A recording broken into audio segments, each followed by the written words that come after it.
사랑하는 성도님들, 안녕하세요. 오늘 이 시간에도 여러분과 함께 할 수 있어서 정말 감사합니다.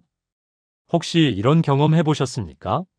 간절히 기도했는데도 하나님께서는 침묵하고 계시는 것 같고 아무런 응답도 없는 것 같아서 마음이 답답하고 절망스러웠던 그런 경험 말입니다. 어떤 분은 이렇게 말씀하십니다.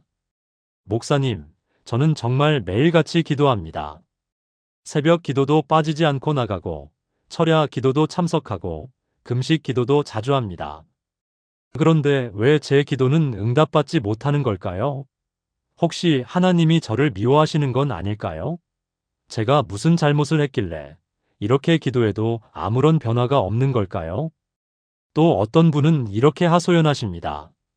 목사님, 저는 저보다 신앙생활 짧게 한 사람도, 저보다 헌금 적게 내는 사람도, 저보다 봉사 적게 하는 사람도 다 기도 응답받는 것 같은데 왜 저만 이렇게 답답한 걸까요? 정말로 하나님께서는 사람을 차별하시는 건 아닐까요? 또 다른 분은 이런 고백을 하십니다. 목사님, 저는 기도할 때마다 마음이 무겁습니다. 뭔가 막혀 있는 것 같고 제 기도가 천장을 뚫고 올라가지 못하는 것 같아요. 다른 분들이 기도할 때는 은혜 받고 눈물도 흘리시는데 저는 왜 그런 감동이 없는 걸까요? 믿음의 가족들, 정말 그런 경험들 있으시죠? 기도하는 사람이라면 한 번쯤은 이런 답답함을 느껴보셨을 것입니다. 간절히 구하는데 응답이 없고 열심히 기도하는데 변화가 없고 눈물로 부르짖는데 하나님은 침묵하고 계시는 것 같은 그런 경험 말입니다. 그런데 오늘 제가 여러분께 정말 중요한 말씀을 드리고 싶습니다. 혹시, 혹시 여러분의 기도가 응답받지 못하는 이유가 여러분의 믿음이 부족해서가 아니라, 여러분의 열심이 부족해서가 아니라, 여러분의 죄가 많아서가 아니라, 바로 잘못된 기도 방법 때문은 아닐까요? 성경을 보면 하나님께서는 분명히 우리의 기도를 들어주시겠다고 약속하셨습니다. 그런데 동시에 하나님께서 들어주시지 않는 기도도 있다는 것을 알 수 있습니다. 그리고 놀랍게도 기도 응답을 가로막는 걸림돌들이 성경에 분명히 기록되어 있습니다.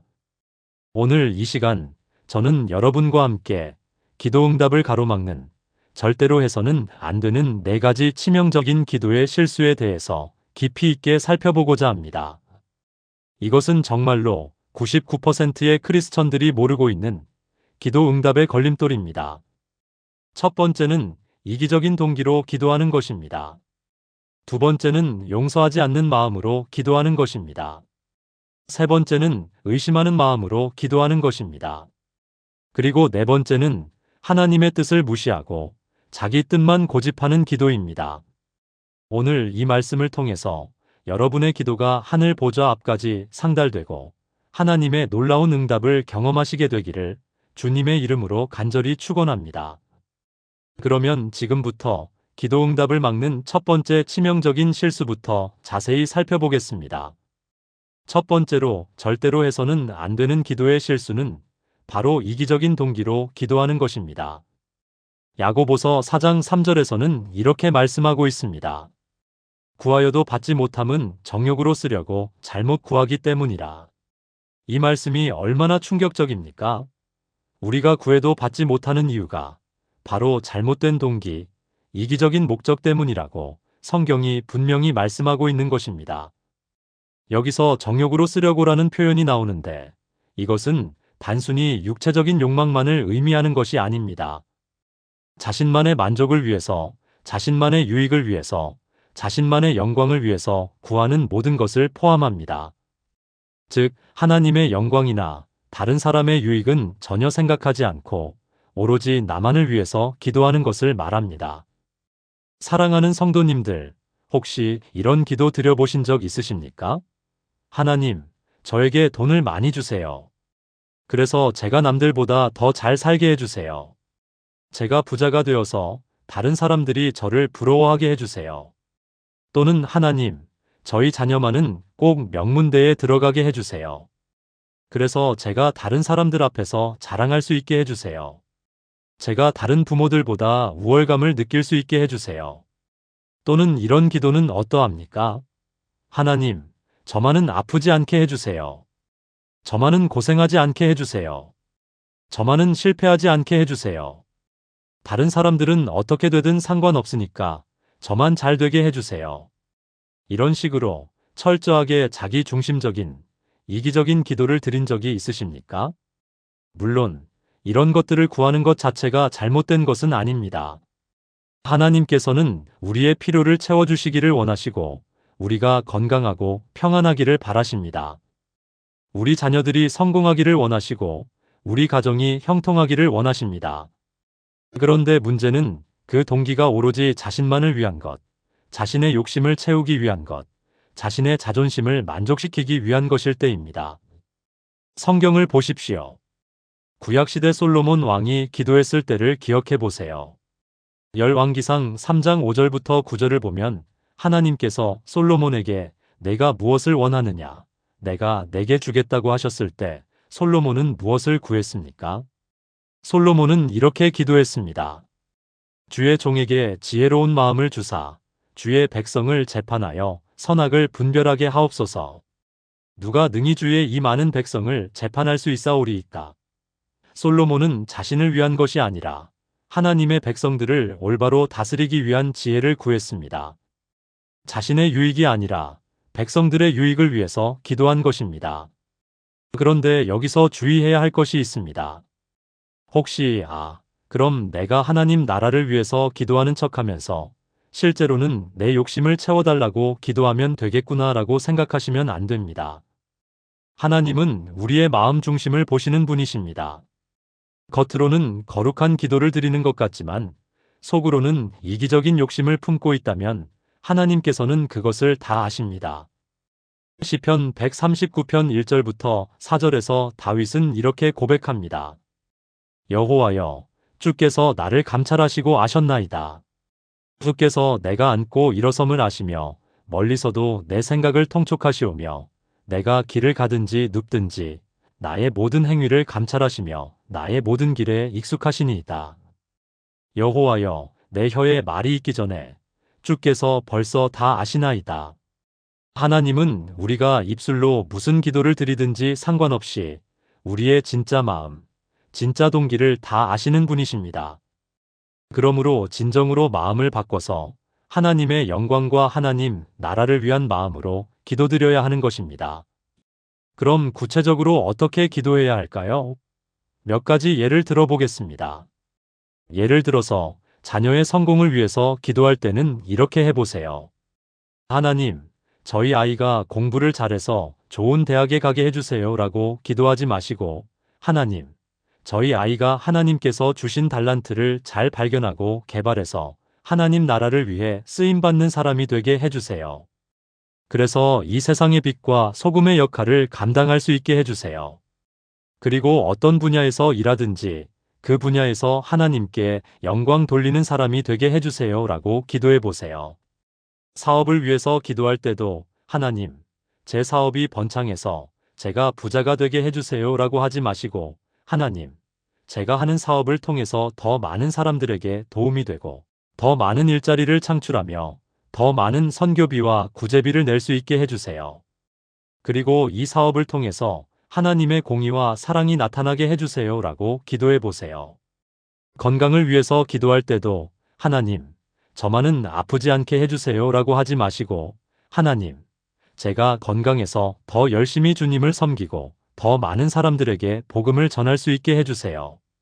그리고 제 건강을 통해서 하나님의 능력과 은혜를 증거할 수 있게 해주세요 라고 기도해 보세요. 경제적인 필요를 위해서 기도할 때도 하나님, 제게 돈을 많이 주세요 라고 하지 마시고 하나님, 제게 필요한 것을 공급해 주셔서 더 많은 사람들을 도울 수 있게 해주세요. 그리고 하나님께서 주신 모든 것을 선한 일에 사용할 수 있는 지혜를 주세요 라고 기도해 보세요. 이렇게 기도의 동기와 목적을 바꾸기 시작하면 분명히 여러분은 하나님의 응답을 경험하시게 될 것입니다. 하나님께서는 당신의 영광을 위한 기도, 당신의 나라 확장을 위한 기도에는 반드시 응답해 주시기 때문입니다. 그런데 여기서 한 가지 더 말씀드리고 싶은 것이 있습니다. 이기적인 기도가 왜 문제가 되는지, 그 근본적인 이유를 알아야 합니다. 그것은 바로 이기적인 기도는 하나님을 수단으로 여기는 기도이기 때문입니다. 이기적인 기도를 드리는 사람은 하나님을 자신의 소원을 들어주는 도구로 여깁니다. 자신의 필요를 채워주는 수단으로 여깁니다. 마치 알라딘의 램프를 문지르면 지니가 나와서 소원을 들어주는 것처럼 기도하면 하나님이 자신의 원하는 것을 다 들어주실 것이라고 생각합니다. 하지만 하나님은 우리의 종이 아니시고 우리의 도구가 아니십니다. 하나님은 우리의 주인이시고 우리의 아버지시고 우리의 창조주이십니다. 우리는 하나님의 피조물이고 하나님의 자녀이고 하나님의 종입니다. 그러므로 우리의 기도는 하나님의 뜻을 구하는 기도가 되어야 하고 하나님의 영광을 구하는 기도가 되어야 합니다. 또한 이기적인 기도는 하나님의 사랑을 제한하는 기도입니다. 하나님의 사랑은 모든 사람에게 미치는 사랑입니다. 요한복음 3장 16절에서 하나님이 세상을 이처럼 사랑하사라고 했듯이 하나님의 사랑은 온 세상을 향한 사랑입니다. 그런데 우리가 오로지 나만을 위해서 기도한다면 그것은 하나님의 사랑을 나만을 위한 사랑으로 제한하는 것입니다. 그러므로 우리의 기도는 하나님의 사랑이 더 많은 사람들에게 미치기를 구하는 기도가 되어야 합니다. 하나님의 은혜가 더 많은 사람들에게 나타나기를 구하는 기도가 되어야 합니다. 실제로 성경에 나오는 믿음의 사람들의 기도를 보면 모두 다른 사람들을 위한 기도였습니다. 아브라함은 소돔과 고모라를 위해서 중보 기도했습니다. 모세는 이스라엘 백성들을 위해서 목숨을 걸고 기도했습니다. 다니엘은 포로로 잡혀간 민족을 위해서 금식하며 기도했습니다. 바울은 자신이 세운 교회들과 성도들을 위해서 쉬지 않고 기도했습니다. 그리고 이런 기도를 드린 사람들에게는 하나님의 놀라운 응답이 있었습니다. 개인적인 축복뿐만 아니라 역사를 바꾸는 놀라운 역사가 일어났습니다. 그럼 이제 두 번째 치명적인 기도의 실수에 대해서 살펴보겠습니다. 두 번째로 절대로 해서는 안 되는 기도의 실수는 바로 용서하지 않는 마음으로 기도하는 것입니다. 마가복음 11장 25절에서 예수님께서는 이렇게 말씀하셨습니다. 서서 기도할 때에 아무에게나 혐의가 있거든 용서하라. 그리하여야 하늘에 계신 너희 아버지도 너희 허물을 사하시리라. 이 말씀이 얼마나 중요한지 아십니까? 예수님께서는 기도에 대해서 가르치시면서 기도의 자세나 기도의 방법보다도 먼저 용서에 대해서 말씀하고 계신 것입니다. 왜 그럴까요? 용서하지 않는 마음으로는 아무리 기도해도 하나님께 상달되지 않기 때문입니다. 마태복음 6장 14절과 15절에서도 예수님께서는 이렇게 말씀하셨습니다. 너희가 사람의 잘못을 용서하면 너희 하늘 아버지께서도 너희 잘못을 용서하실 것이요. 너희가 사람의 잘못을 용서하지 아니하면 너희 아버지께서도 너희 잘못을 용서하지 아니하시리라. 이 말씀을 보면 용서는 선택사항이 아닙니다. 우리가 하나님의 용서를 받고 하나님과 올바른 관계를 유지하기 위해서는 반드시 다른 사람들을 용서해야 하는 것입니다. 그리고 하나님과 올바른 관계에 있지 않으면 우리의 기도가 응답될 리가 없는 것입니다. 사랑하는 성도님들, 혹시 지금 여러분의 마음속에 용서하지 못하고 있는 사람이 있습니까? 여러분에게 상처를 준 사람, 여러분을 배신한 사람, 여러분을 괴롭힌 사람이 있습니까? 여러분에게 경제적인 피해를 준 사람, 여러분의 명예를 실추시킨 사람, 여러분의 가정을 힘들게 한 사람이 있습니까? 그런데 그 사람에 대한 원망과 미움을 품은 채로 하나님께 기도드리고 계시지는 않습니까? 어떤 분은 이렇게 말씀하십니다. 목사님, 그 사람이 저에게 한 일을 아시면 절대로 용서할 수 없다고 하실 겁니다. 그 사람 때문에 제 인생이 망가졌어요. 그 사람 때문에 제가 이렇게 고생하고 있어요. 그 사람 때문에 제 가족이 흩어졌어요. 어떻게 그런 사람을 용서할 수 있겠습니까? 그런 사람을 용서하는 것이 오히려 죄가 아닐까요? 또 어떤 분은 이렇게 하소연하십니다. 목사님, 저는 용서하려고 정말 많이 노력했어요. 그런데 그 사람 생각만 하면 화가 나고 밤에 잠도 못 자겠어요. 그 사람이 잘 되는 것을 보면 배가 아프고 복수하고 싶은 마음이 들어요. 어떻게 해야 진짜로 용서할 수 있을까요?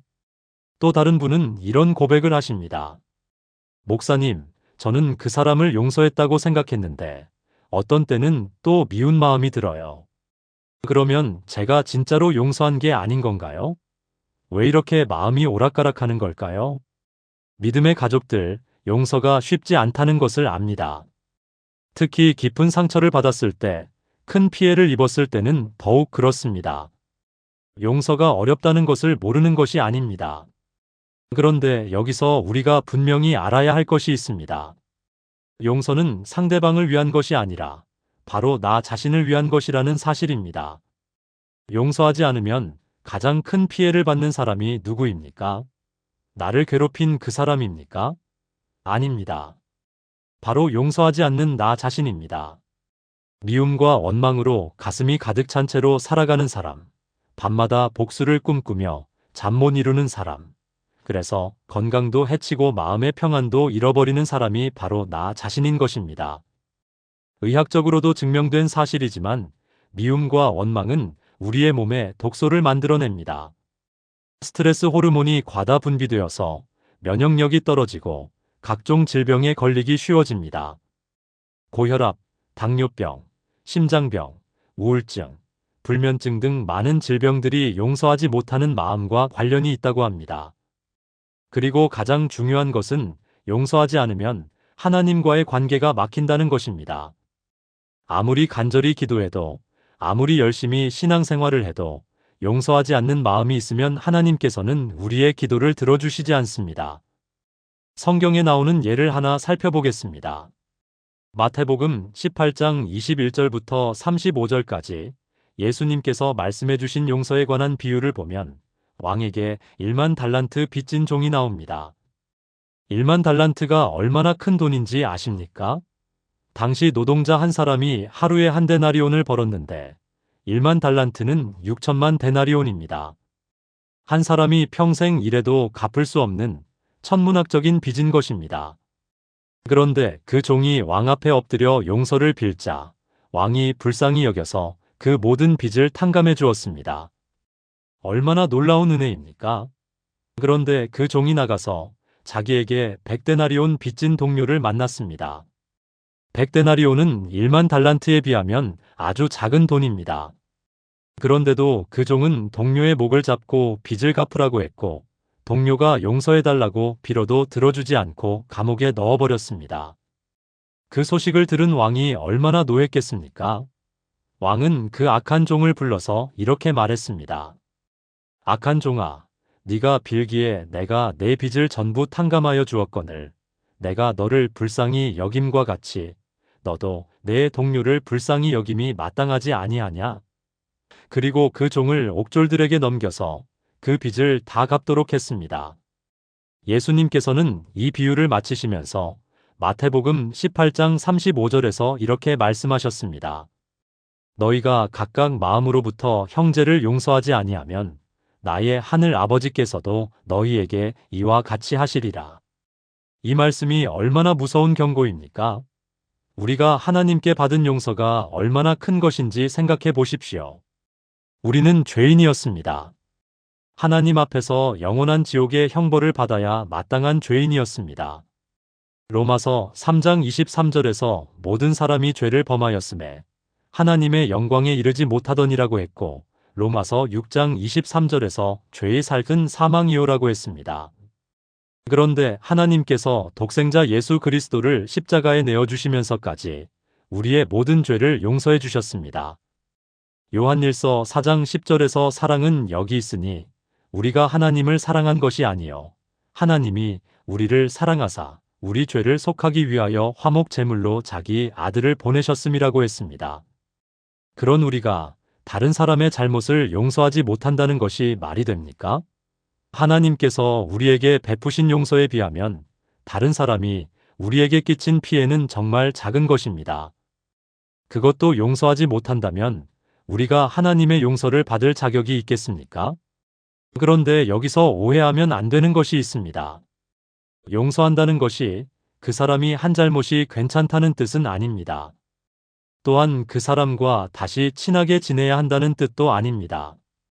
용서는 그 사람에 대한 미움과 원망을 내려놓는 것, 복수하려는 마음을 포기하는 것, 그리고 그 사람의 미래를 하나님께 맡기는 것입니다. 로마서 12장 19절에서 바울 사도는 이렇게 말씀합니다. 내 사랑하는 자들아, 너희가 친히 원수를 갚지 말고 하나님의 진노하심에 맡기라. 기록되었으되 원수 갚는 것이 내게 있으니 내가 갚으리라고 주께서 말씀하시니라. 우리가 용서할 때 그것은 그 사람의 잘못을 덮어주는 것이 아니라 심판의 권한을 하나님께 맡기는 것입니다. 하나님께서 공의로우신 분이시기 때문에 반드시 옳고 그름을 가리실 것이고 필요하다면 징계도 하실 것입니다. 그런데 그것은 우리가 할 일이 아니라 하나님이 하실 일인 것입니다. 또한 용서한다는 것이 그 사람을 다시 신뢰해야 한다는 뜻도 아닙니다. 신뢰는 그 사람이 변화된 모습을 보여줄 때까지 기다려볼 수 있는 것입니다. 용서와 신뢰는 다른 것입니다. 용서는 과거의 잘못에 대한 미움을 내려놓는 것이고, 신뢰는 미래에 대한 기대입니다. 그럼 구체적으로 어떻게 용서해야 할까요? 첫째, 먼저 하나님께 기도부터 하시기 바랍니다. 하나님, 저는 용서하고 싶지 않습니다. 그런데 주님께서 용서하라고 하시니까 순종하고 싶습니다. 저에게 용서할 수 있는 마음을 주세요. 저 혼자서는 할 수 없으니까 성령님이 도와주세요. 이렇게 솔직하게 기도하시기 바랍니다. 용서는 인간의 의지만으로는 할 수 없는 일입니다. 하나님의 은혜가 필요한 일입니다. 그러므로 먼저 하나님께 도움을 구해야 합니다. 둘째, 그 사람을 위해서 축복 기도를 해보시기 바랍니다. 처음에는 마음에서 우러나오지 않아도 괜찮습니다. 의무적으로라도 하나님, 그 사람도 축복해 주세요. 그 사람도 하나님의 사랑을 깨닫게 해주세요. 그 사람도 변화되게 해주세요 라고 기도해 보세요. 그러면 점점 마음이 변화되는 것을 느끼실 것입니다. 셋째, 그 사람의 입장에서 생각해 보려고 노력해 보세요. 그 사람도 나름대로 어려운 상황이 있었을 수도 있고, 나름대로 괴로움이 있었을 수도 있습니다. 물론 그것이 잘못을 정당화하는 것은 아니지만, 이해하려고 노력하다 보면 미움이 줄어들 것입니다. 넷째, 내가 하나님께 받은 용서를 묵상해 보세요. 내가 하나님께 얼마나 많은 죄를 지었는지, 그런데도 하나님께서 어떻게 나를 용서해 주셨는지 생각해 보면 다른 사람을 용서하는 것이 당연하다는 생각이 들 것입니다. 다섯째, 용서의 선언을 해보세요. 나는 그 사람을 용서합니다. 나는 그 사람에 대한 미움을 내려놓습니다. 나는 복수하지 않겠습니다. 모든 것을 하나님께 맡깁니다. 이렇게 입으로 선언해 보세요. 처음에는 마음이 따라오지 않을 수도 있지만 계속 선언하다 보면 마음도 변화될 것입니다. 여섯째, 가능하다면 그 사람과 화해하려고 노력해 보세요. 물론 상대방이 받아들이지 않을 수도 있습니다. 그러나 최소한 내 쪽에서는 화해의 손을 내밀어 보는 것입니다. 마태복음 5장 23절과 24절에서 그러므로 예물을 제단에 드리려다가 거기서 내 형제에게 원망 들을 만한 일이 있는 것이 생각나거든 예물을 제단 앞에 두고 먼저 가서 내 형제와 화목하고 그 후에 와서 예물을 드리라고 하셨습니다. 실제로 제가 만난 많은 성도님들이 이런 간증을 해주셨습니다. 목사님, 저는 몇 년 동안 그 사람을 용서하지 못해서 기도해도 마음이 답답하고 은혜가 없었어요. 교회에 나와도 기쁨이 없고 찬양해도 감동이 없었어요. 그런데 어느 날 그 사람을 진심으로 용서하고 나니까 갑자기 마음이 평안해지고 기도할 때 은혜가 넘치더라고요. 그리고 그 후로 제 기도에 놀라운 응답들이 오기 시작했어요. 이것이 바로 용서의 능력입니다. 용서는 우리 자신을 자유롭게 만들어주고 하나님과의 막힌 담을 허물어 주어서 기도의 통로를 열어주는 것입니다. 그런데 여기서 한 가지 더 말씀드리고 싶은 것이 있습니다. 혹시 나 자신을 용서하지 못하고 있지는 않습니까? 과거에 지은 죄 때문에, 과거의 실수 때문에 자신을 용서하지 못하고 자책하면서 살고 있지는 않습니까? 요한일서 1장 9절에서는 이렇게 약속하고 있습니다. 만일 우리가 우리 죄를 자백하면 그는 미쁘시고 의로우사 우리 죄를 사하시며 우리를 모든 불의에서 깨끗하게 하실 것이요. 하나님께서 우리의 죄를 용서해 주셨다면 우리도 우리 자신을 용서해야 합니다. 계속해서 자신을 정죄하고 자책하는 것은 하나님의 용서를 받아들이지 않는 것과 같습니다. 그리고 그런 마음으로는 기도에 확신이 없고 하나님의 응답을 경험하기 어려운 것입니다. 로마서 8장 1절에서 그러므로 이제 그리스도 예수 안에 있는 자에게는 결코 정죄함이 없나니라고 했습니다. 하나님께서 정죄하지 않으시는데 우리가 우리 자신을 정죄할 이유가 없는 것입니다. 그러므로 사랑하는 성도님들, 오늘부터는 기도하기 전에 먼저 이것을 점검해 보시기 바랍니다. 내 마음속에 용서하지 못한 사람이 있는가? 내가 나 자신을 용서하지 못하고 있는 것은 없는가? 만약 있다면 먼저 그것을 해결하고 기도하시기 바랍니다. 그러면 여러분의 기도가 하나님께 막힘없이 상달될 것입니다. 그럼 이제 세 번째 치명적인 기도의 실수에 대해서 살펴보겠습니다. 세 번째로 절대로 해서는 안 되는 기도의 실수는 바로 의심하는 마음으로 기도하는 것입니다. 야고보서 1장 5절부터 8절을 보면 이런 말씀이 있습니다. 너희 중에 누구든지 지혜가 부족하거든 모든 사람에게 후히 주시고 꾸짖지 아니하시는 하나님께 구하라. 그리하면 주시리라. 오직 믿음으로 구하고 조금도 의심하지 말라. 의심하는 자는 바람에 밀려 요동하는 바다 물결 같으니 이런 사람은 무엇이든지 주께 얻기를 생각하지 말라. 두 마음을 품어 모든 일에 정함이 없는 자로다. 이 말씀이 얼마나 강력한 경고입니까? 의심하는 마음으로 기도하는 사람은 무엇이든지 주께 얻기를 생각하지 말라고 성경이 분명히 말씀하고 있는 것입니다. 바람에 밀려 요동하는 바다 물결 같다고 두 마음을 품어 모든 일에 정함이 없는 자라고 얼마나 강하게 경고하고 있습니까? 사랑하는 성도님들, 혹시 이런 경험 해보셨습니까? 기도는 하면서도 마음속으로는 정말 하나님이 이 기도를 들어주실까? 내 같은 사람의 기도도 하나님이 응답해 주실까? 이런 어려운 문제가 정말 해결될까? 하나님이 정말 계시기는 한 건가? 기도가 정말 소용이 있는 건가? 라고 의심하신 적이 있으십니까? 어떤 분은 이렇게 말씀하십니다. 목사님, 저는 믿음이 약해서 그런지 기도할 때마다 의심이 들어요. 정말 하나님이 계신가 싶기도 하고, 정말 기도를 들어주시나 싶기도 하고, 다른 사람들은 확신을 가지고 기도하는 것 같은데, 저는 왜 이렇게 의심이 많은 걸까요? 어떻게 해야 의심하지 않고 기도할 수 있을까요? 또 어떤 분은 이렇게 하소연하십니다.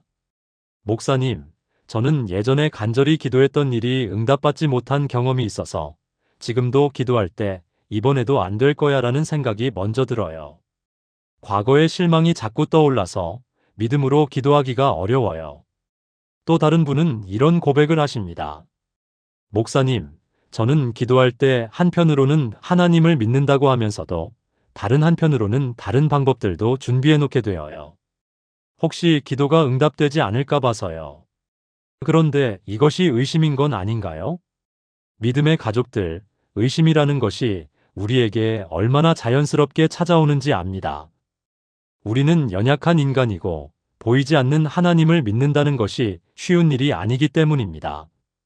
우리는 눈으로 보고 손으로 만질 수 있는 것들에 익숙해져 있기 때문에 보이지 않는 영적인 세계를 믿는다는 것이 때로는 어렵게 느껴집니다. 그런데 성경은 분명히 말씀하고 있습니다. 의심하는 마음으로는 하나님의 응답을 받을 수 없다고요. 히브리서 11장 6절에서도 믿음이 없이는 하나님을 기쁘시게 하지 못하나니 하나님께 나아가는 자는 반드시 그가 계신 것과 또한 그가 자기를 찾는 자들에게 상 주시는 이심을 믿어야 할지니라고 했습니다. 그럼 성경에서 믿음으로 기도해서 놀라운 응답을 받은 사례들을 살펴보겠습니다. 마태복음 8장 5절부터 13절을 보면 백부장이 예수님께 와서 자신의 하인이 중풍병으로 고생하고 있다고 간구했습니다. 예수님께서 내가 가서 고쳐주리라고 하시자 백부장이 뭐라고 대답했습니까? 주여, 내 집에 들어오심을 나는 감당하지 못하겠사오니 다만 말씀으로만 하옵소서. 그러면 내 하인이 낫겠나이다. 나도 남의 수하에 있는 사람이요. 내 아래에도 군사가 있으니 이더러 가라 하면 가고 저더러 오라 하면 오고 내 종더러 이것을 하라 하면 하나이다. 이것이 얼마나 놀라운 믿음입니까? 백부장은 예수님께서 멀리서 말씀만 하셔도 자신의 하인이 치유받을 수 있다고 믿었습니다. 조금도 의심하지 않았습니다. 예수님께서는 이것을 보시고 얼마나 기뻐하셨습니까? 내가 진실로 너희에게 이르노니 이스라엘 중 아무에게서도 이만한 믿음을 보지 못하였노라. 그리고 백부장에게 가라. 네 믿은 대로 될지어다라고 말씀하시니 바로 그 시각에 하인이 나았습니다. 마태복음 9장 20절부터 22절을 보면 12년 동안 혈루증을 앓던 여인의 이야기가 나옵니다.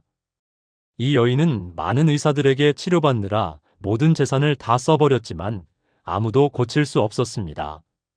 그런데 이 여인은 예수님의 옷가에만 손을 대어도 나을 수 있다고 믿었습니다. 정말 단순한 믿음이었습니다. 그런데 그 믿음이 기적을 일으켰습니다. 옷가에 손을 대자마자 즉시 혈루증이 나은 것입니다. 예수님께서는 그 여인에게 따라 안심하라. 내 믿음이 너를 구원하였다고 말씀하셨습니다. 마태복음 15장 21절부터 28절을 보면 가나안 여인이 귀신 들린 딸을 위해서 예수님께 간구하는 장면이 나옵니다. 처음에는 예수님께서 대답도 하지 않으셨고 제자들은 그 여인을 보내라고 했습니다. 심지어 예수님께서는 자녀의 떡을 취하여 개들에게 던짐이 마땅하지 아니하니라고까지 말씀하셨습니다. 그런데 그 여인은 포기하지 않았습니다. 주여, 올소이다마는 개들도 제 주인의 상에서 떨어지는 부스러기를 먹나이다. 이것이 얼마나 놀라운 믿음입니까? 거절당해도 냉대받아도 끝까지 포기하지 않는 믿음이었습니다. 조금도 의심하지 않는 믿음이었습니다. 예수님께서는 이 여인의 믿음을 보시고 여자야, 내 믿음이 크도다. 내 소원대로 되리라고 말씀하시니 바로 그 시각부터 딸이 나았습니다. 마가복음 11장 22절부터 24절을 보면 예수님께서 제자들에게 이렇게 말씀하셨습니다. 하나님을 믿으라. 내가 진실로 너희에게 이르노니 누구든지 이 산더러 들리어 바다에 던져지라 하며 그 말하는 것이 이룰 줄 믿고 마음에 의심하지 아니하면 그대로 되리라. 그러므로 내가 너희에게 말하노니 무엇이든지 기도하고 구하는 것은 받은 줄로 믿으라. 그리하면 너희에게 그대로 되리라. 마음에 의심하지 아니하면 받은 줄로 믿으라. 이 말씀이 얼마나 중요합니까? 의심하지 않는 믿음이 산을 옮기는 능력이 있다는 것입니다. 이런 사례들을 보면 기도 응답을 받는 사람들의 공통점이 무엇입니까? 바로 의심하지 않는 믿음입니다. 하나님께서 반드시 응답해 주실 것이라고 확신하는 믿음입니다. 그런데 여기서 오해하면 안 되는 것이 있습니다. 믿음이라는 것이 단순히 될 것이다라고 자기 최면을 거는 것은 아닙니다. 또한 현실을 부정하는 것도 아닙니다. 진짜 믿음은 하나님의 성품과 하나님의 약속에 기초한 것입니다. 하나님은 어떤 분이십니까? 전지전능하신 분이시고 사랑이 많으신 분이시고 신실하신 분이십니다. 그리고 하나님께서는 성경을 통해서 우리에게 수많은 약속들을 주셨습니다.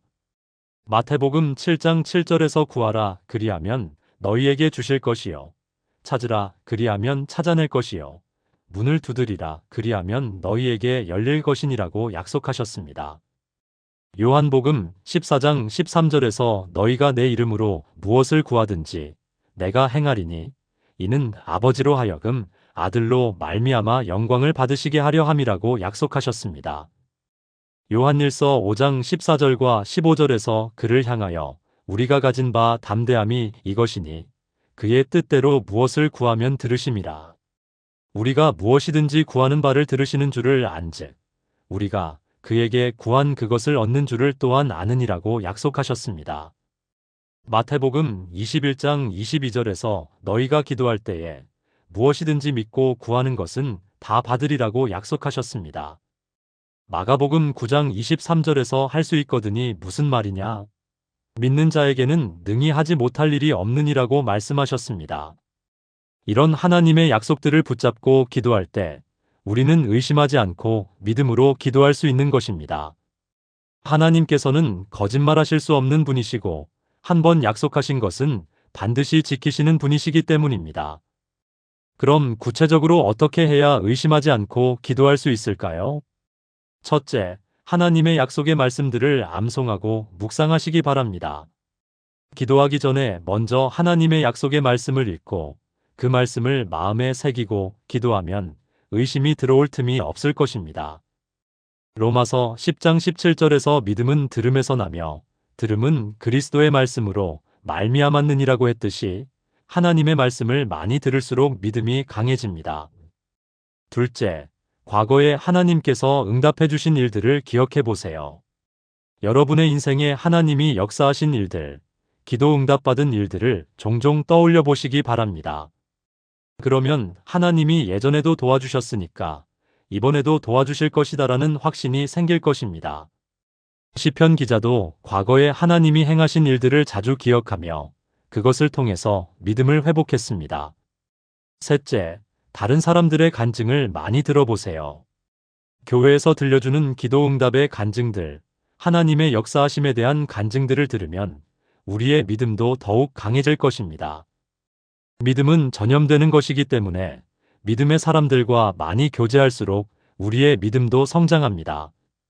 넷째, 의심이 들 때마다 즉시 그것을 물리치세요. 사탄아 물러가라. 나는 하나님의 약속을 믿는다라고 선포하시기 바랍니다. 의심은 사탄이 우리에게 주는 거짓된 생각이기 때문에 단호하게 물리쳐야 합니다. 에베소서 6장 16절에서 모든 것 위에 믿음의 방패를 가지고 이로써 능히 악한 자의 모든 불화살을 소멸하고라고 했듯이 믿음이 사탄의 공격을 막는 방패가 됩니다. 다섯째, 기도할 때 이미 응답받은 것처럼 감사 기도를 드려보세요. 하나님, 이 기도를 들어주셔서 감사합니다. 응답해 주실 것을 믿고 미리 감사드립니다. 이렇게 기도하면 믿음이 더욱 확고해질 것입니다. 마가복음 11장 24절에서도 무엇이든지 기도하고 구하는 것은 받은 줄로 믿으라고 하셨습니다. 여섯째, 기도 일기를 써보세요. 어떤 기도를 드렸는지, 어떤 응답을 받았는지 기록해보면 하나님께서 얼마나 많은 기도에 응답해 주시는지 알게 될 것입니다. 그러면 다음번에 기도할 때도 더 확신을 가지고 기도할 수 있습니다. 일곱째, 금식 기도를 해보세요. 금식은 우리의 육신을 낮추고 영적 집중력을 높여주는 역할을 합니다. 금식하며 기도할 때 의심이 사라지고 믿음이 더욱 강해지는 것을 경험할 수 있습니다. 실제로 제가 만난 많은 성도님들이 이런 간증을 해주셨습니다. 목사님, 저는 예전에는 기도할 때마다 의심이 많았어요. 정말 하나님이 들어주실까? 이런 큰 문제가 해결될까? 이런 생각들이 계속 들었어요. 그런데 하나님의 약속의 말씀들을 외우고 과거에 응답받은 일들을 자주 떠올리고 믿음으로 기도하기 시작했더니 정말로 놀라운 기도 응답들을 경험하기 시작했어요. 불가능해 보였던 일들이 가능하게 되고 막혀있던 길들이 열리고 정말 하나님이 살아계시다는 것을 느꼈어요. 또 다른 성도님은 이런 간증을 해주셨습니다. 목사님, 저는 아들이 방탕한 생활을 해서 몇 년 동안 기도했는데 아무런 변화가 없었어요. 그래서 점점 의심이 들기 시작했어요. 정말 하나님이 내 기도를 들어주시나? 내 아들은 평생 이런 식으로 살 건가? 그런데 어느 날부터 의심을 버리고 하나님을 온전히 믿고 기도하기 시작했어요. 하나님, 주님께서는 능치 못하실 일이 없습니다.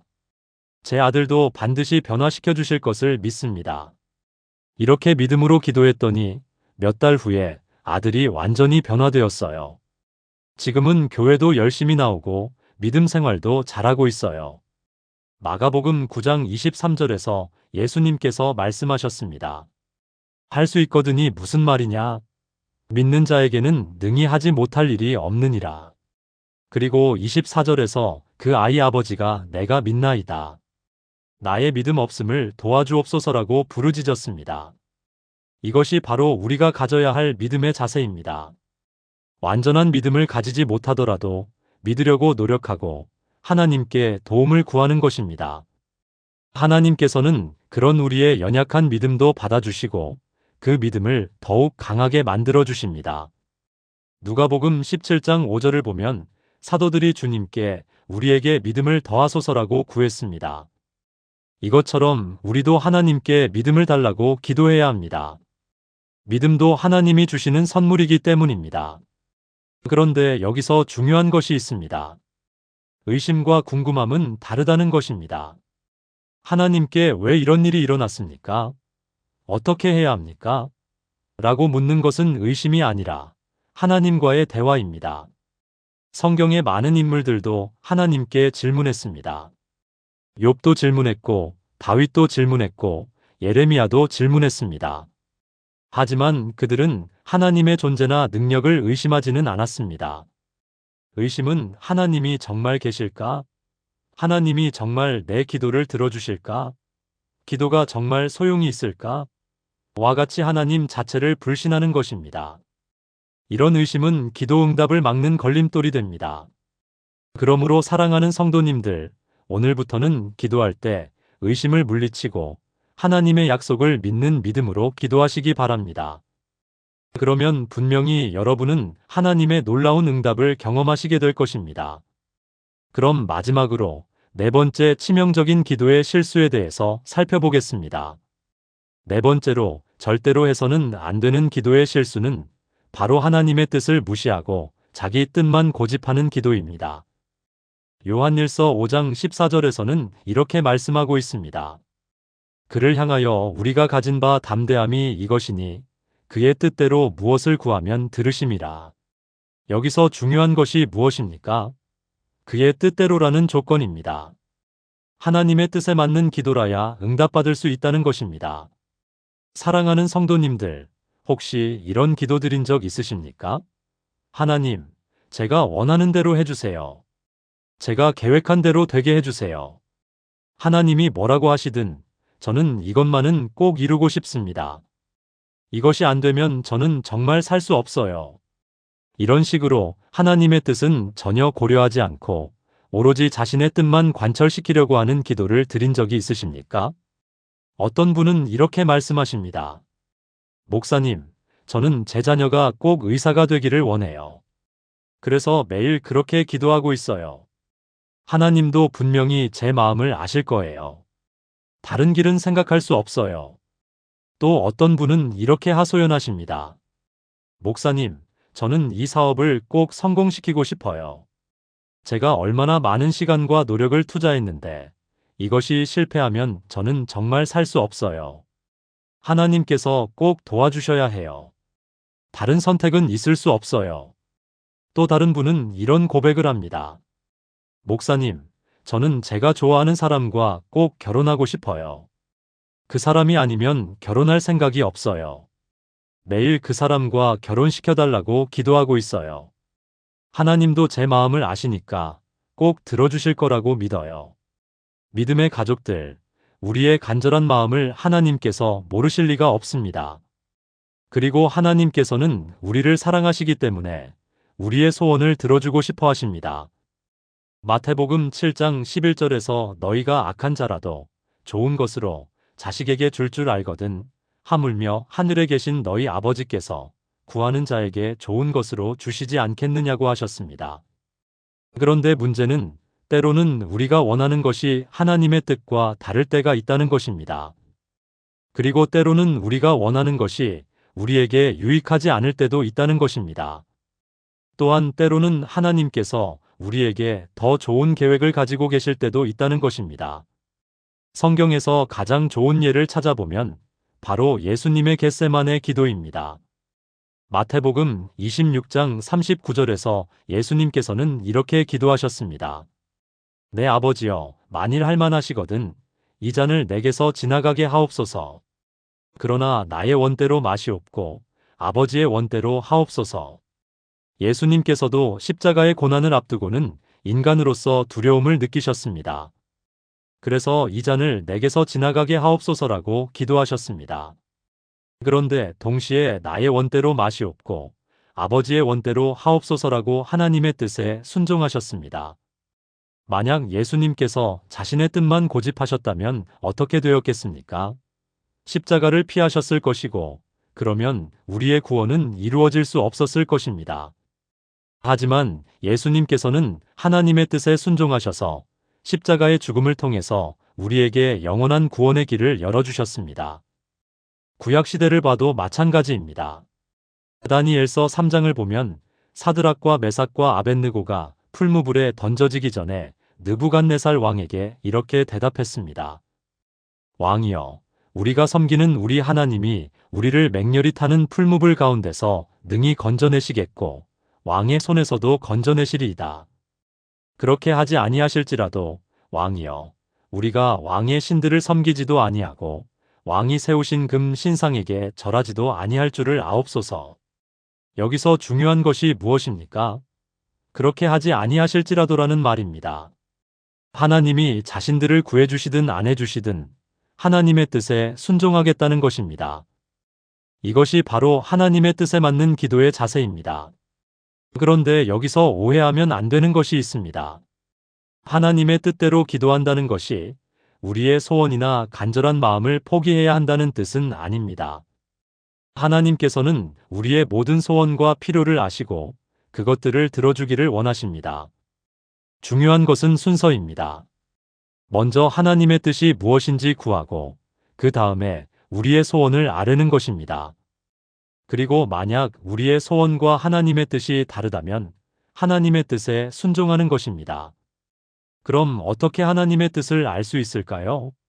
첫째, 성경을 통해서 하나님의 뜻을 분별해야 합니다. 성경에 기록된 하나님의 뜻과 반대되는 것은 절대로 하나님의 뜻이 아닙니다. 예를 들어서 다른 사람에게 해를 끼치는 일, 죄를 짓는 일, 하나님의 영광을 가리는 일, 불의한 일 등은 분명히 하나님의 뜻이 아닙니다. 반대로 사랑, 정의, 평화, 거룩함, 섬김 등은 하나님의 뜻에 맞는 것들입니다. 둘째, 기도를 통해서 하나님의 뜻을 구해야 합니다. 우리의 소원을 아뢰기 전에 먼저 하나님, 이 문제에 대한 하나님의 뜻이 무엇입니까? 하나님이 원하시는 것이 무엇입니까? 저에게 가장 좋은 길이 무엇입니까? 라고 기도해야 합니다. 셋째, 성령님의 인도하심을 구해야 합니다. 요한복음 16장 13절에서 예수님께서는 그러나 진리의 성령이 오시면 그가 너희를 모든 진리 가운데로 인도하시리니라고 약속하셨습니다. 성령님께서 우리의 마음속에 평안을 주시는 쪽이 하나님의 뜻일 가능성이 높습니다. 반대로 마음이 불안하고 어둡다면 그것은 하나님의 뜻이 아닐 수 있습니다. 넷째, 신앙의 선배들이나 목회자들의 조언을 구해보세요. 잠언 11장 14절에서 지략이 없으면 백성이 망하여도 모사가 많으면 평안을 누리느니라고 했고, 잠언 27장 17절에서 철이 철을 날카롭게 하는 것 같이 사람이 그 친구의 얼굴을 날카롭게 하느니라고 했습니다. 다른 사람들의 객관적인 조언을 통해서 하나님의 뜻을 분별할 수 있습니다. 다섯째, 환경과 상황을 통해서 하나님의 뜻을 분별해야 합니다. 하나님께서는 때로는 환경과 상황을 통해서 당신의 뜻을 보여주십니다. 문이 열리면 하나님의 뜻이고 문이 닫히면 하나님의 뜻이 아닐 수 있습니다. 물론 때로는 인내하며 기다려야 할 때도 있지만 전체적인 상황을 통해서 하나님의 인도하심을 분별할 수 있습니다. 여섯째, 우리의 달란트와 은사를 통해서 하나님의 뜻을 알 수 있습니다. 하나님께서는 각 사람에게 서로 다른 달란트와 은사를 주셨습니다. 그 달란트와 은사에 맞는 길이 하나님의 뜻일 가능성이 높습니다. 예를 들어서 음악적 재능이 있는 사람은 음악을 통해서 하나님을 섬기는 것이 하나님의 뜻일 수 있고, 가르치는 은사가 있는 사람은 교육을 통해서 하나님을 섬기는 것이 하나님의 뜻일 수 있습니다. 그런데 여기서 중요한 것이 하나 더 있습니다. 하나님의 뜻을 안다고 해서 끝이 아니라 그 뜻에 순종해야 한다는 것입니다. 많은 사람들이 하나님의 뜻을 알면서도 순종하지 않습니다. 자신의 뜻이 더 좋아 보이기 때문입니다. 자신의 계획이 더 현실적으로 보이기 때문입니다. 자신의 생각이 더 합리적으로 보이기 때문입니다. 그런데 성경은 분명히 말씀하고 있습니다. 하나님의 생각은 우리의 생각보다 높고 하나님의 길은 우리의 길보다 높다고요. 이사야 55장 8절과 9절에서 이는 내 생각이 너희 생각과 다르며 내 길이 너희 길과 다름이니라. 여호와의 말씀이니라. 이는 하늘이 땅보다 높음같이 내 길이 너희 길보다 높으며 내 생각이 너희 생각보다 높음이니라. 하나님께서는 과거와 현재와 미래를 다 아시고 우리에게 가장 좋은 것이 무엇인지 아십니다. 우리는 현재의 상황만 보지만 하나님께서는 전체적인 그림을 보십니다. 우리는 부분만 보지만 하나님께서는 전체를 보십니다. 우리는 짧은 기간만 보지만 하나님께서는 영혼을 보십니다. 그러므로 우리가 이해할 수 없을 때라도 하나님의 뜻에 순종하는 것이 가장 지혜로운 일입니다. 실제로 제가 만난 많은 성도님들이 이런 간증을 해주셨습니다. 목사님, 저는 예전에 제 뜻대로만 하려고 했어요. 제가 원하는 직장, 제가 원하는 배우자, 제가 원하는 집, 제가 원하는 삶의 모습, 이런 것들만 고집했어요. 그런데 하나님의 뜻에 순종하기 시작했더니 제가 생각했던 것보다 훨씬 더 좋은 결과가 나왔어요. 정말로 하나님의 생각이 제 생각보다 높더라고요. 하나님의 계획이 제 계획보다 훨씬 더 완벽하더라고요.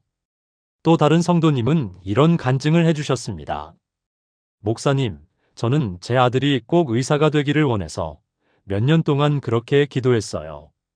그런데 아들은 자꾸 다른 길을 원했어요. 처음에는 하나님께 왜 제 기도를 들어주지 않으시나요? 라고 원망했어요. 그런데 나중에 하나님의 뜻에 맡기고 아들의 선택을 존중해 주었더니 아들이 자신의 길에서 정말 성공하고 행복해하는 것을 보았어요. 그때 깨달았어요. 하나님께서는 저보다 제 아들을 더 잘 아시고 제 아들에게 가장 좋은 길을 준비해 주셨다는 것을요. 또 어떤 성도님은 이런 고백을 해주셨습니다.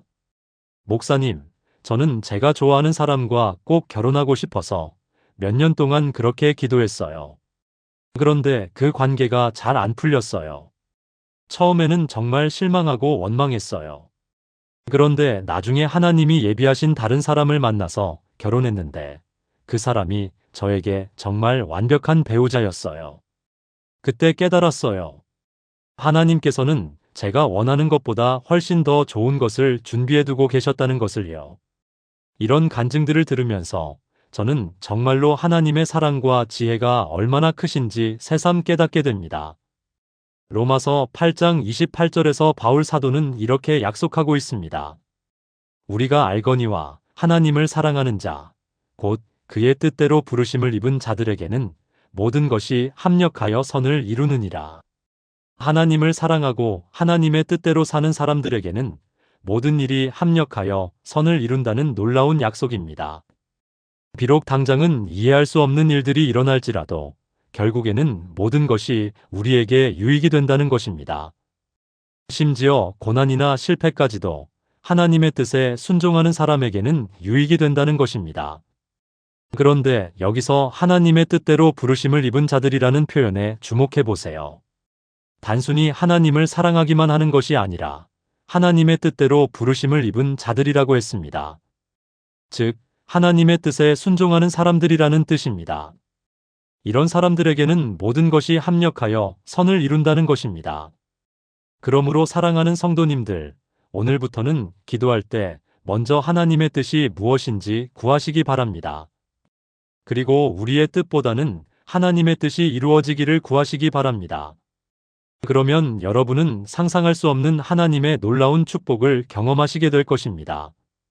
때로는 우리가 이해할 수 없는 일들이 일어날 수도 있습니다. 때로는 우리가 원하지 않는 길로 인도받을 수도 있습니다. 때로는 우리의 계획이 무너질 수도 있습니다. 그러나 그런 때에도 하나님의 뜻에 순종한다면 결국에는 우리가 상상했던 것보다 훨씬 더 좋은 결과를 경험하게 될 것입니다. 요셉의 이야기를 생각해 보세요. 요셉은 형들의 미움을 받아서 애굽의 노예로 팔려갔고 그 후에도 누명을 쓰고 감옥에 갇히는 고난을 겪었습니다. 그런데 그 모든 과정을 통해서 결국에는 애굽의 총리가 되어서 이스라엘 민족 전체를 구원하는 놀라운 일을 이루었습니다. 창세기 50장 20절에서 요셉이 형들에게 당신들은 나를 해하려 하였으나 하나님은 그것을 선으로 바꾸사 오늘과 같이 많은 백성의 생명을 구원하게 하시려 하셨나니라고 말한 것처럼 하나님께서는 모든 것을 합력하여 선을 이루셨습니다. 다윗의 이야기도 마찬가지입니다. 다윗은 사울 왕에게 쫓겨다니며 도망자 생활을 해야 했습니다. 그런데 그 광야에서의 경험들이 후에 다윗이 왕이 되어서 나라를 다스리는데 귀중한 자산이 되었습니다. 그리고 그 고난의 경험들을 통해서 시편과 같은 아름다운 찬양들이 탄생했습니다. 바울 사도의 이야기도 마찬가지입니다. 바울은 복음을 전하다가 여러 번 감옥에 갇히고 매맞고 돌에 맞는 고난을 당했습니다. 그런데 그런 고난들을 통해서 더 많은 사람들에게 복음이 전파되었고 교회가 더욱 견고하게 세워졌습니다. 그리고 감옥에서 기록한 옥중서신들이 지금까지도 수많은 사람들에게 위로와 소망을 주고 있습니다. 이처럼 하나님께서는 우리가 이해할 수 없는 방법으로도 당신의 뜻을 이루어 가십니다. 그러므로 우리는 우리의 제한적인 시각으로 판단하지 말고 하나님의 무한한 지혜를 신뢰해야 하는 것입니다. 그런데 혹시 어떤 분은 이렇게 생각하실 수도 있습니다. 그럼 우리는 아무것도 구하지 말고 그냥 하나님의 뜻대로만 해달라고 기도해야 하는 건가요? 그럼 기도할 내용이 없어지는 거 아닌가요? 그렇지 않습니다. 하나님의 뜻대로 기도한다는 것은 우리의 모든 소원과 필요를 포기한다는 뜻이 아닙니다. 오히려 더 구체적으로, 더 자세히 기도할 수 있게 됩니다. 다만 그 기도의 전제 조건이 하나님의 뜻이라는 것입니다. 예를 들어서 하나님, 제 자녀가 성공하게 해주세요. 그런데 제가 생각하는 성공이 아니라 하나님이 보시기에 진짜 성공하게 해주세요. 제 자녀가 하나님의 뜻에 맞는 길을 찾게 해주세요. 그리고 그 길에서 최선을 다할 수 있게 해주세요 라고 기도할 수 있습니다. 또는 하나님, 제 사업이 잘 되게 해주세요. 그런데 단순히 돈을 많이 버는 것이 아니라 하나님께 영광 돌리고 사람들에게 도움이 되는 사업이 되게 해주세요. 그리고 이 사업을 통해서 하나님의 나라가 확장되게 해주세요 라고 기도할 수 있습니다. 이렇게 기도하면 오히려 더 풍성하고 구체적인 기도를 드릴 수 있게 됩니다. 그리고 하나님께서도 그런 기도에 더 기쁘게 응답해 주십니다. 자, 지금까지 우리가 함께 살펴본 내용을 정리해 보겠습니다. 기도 응답을 막는 절대로 해서는 안 되는 4가지 치명적인 기도의 실수는 이것들이었습니다. 첫째, 이기적인 동기로 기도하는 것입니다. 오로지 자신만을 위한 기도, 자신의 욕심을 채우기 위한 기도는 하나님께서 들어주시지 않습니다. 먼저 하나님의 나라와 그의 의를 구하고 다른 사람들의 유익을 구하며 하나님의 영광을 위한 기도를 드려야 합니다. 야고보서 4장 3절에서 구하여도 받지 못함은 정욕으로 쓰려고 잘못 구하기 때문이라고 말씀하신 것처럼 우리의 기도 동기를 점검해야 합니다. 둘째, 용서하지 않는 마음으로 기도하는 것입니다. 다른 사람에 대한 미움과 원망, 그리고 자신에 대한 정죄와 자책을 품은 채로는 아무리 기도해도 하나님께 상달되지 않습니다. 먼저 용서하고 마음을 깨끗이 한 다음에 기도해야 합니다. 마가복음 11장 25절에서 서서 기도할 때에 아무에게나 혐의가 있거든 용서하라고 하신 말씀을 기억해야 합니다. 셋째, 의심하는 마음으로 기도하는 것입니다. 정말 하나님이 들어주실까? 정말 응답해 주실까? 라고 의심하면서 기도하는 사람은 무엇이든지 하나님께 받기를 생각하지 말라고 성경이 경고하고 있습니다. 하나님의 약속을 믿고 확신을 가지고 기도해야 합니다.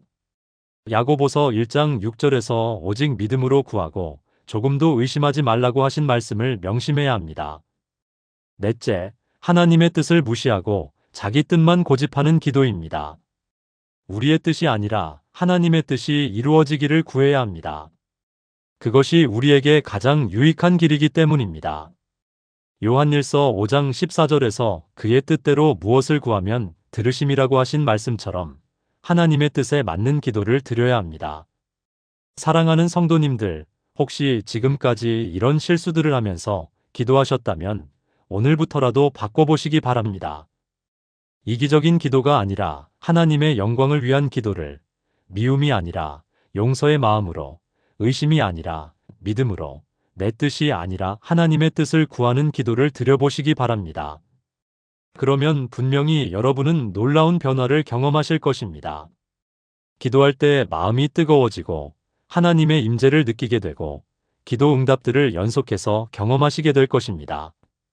기도가 의무가 아니라 기쁨이 되고 기도 시간이 하루 중에서 가장 행복한 시간이 될 것입니다.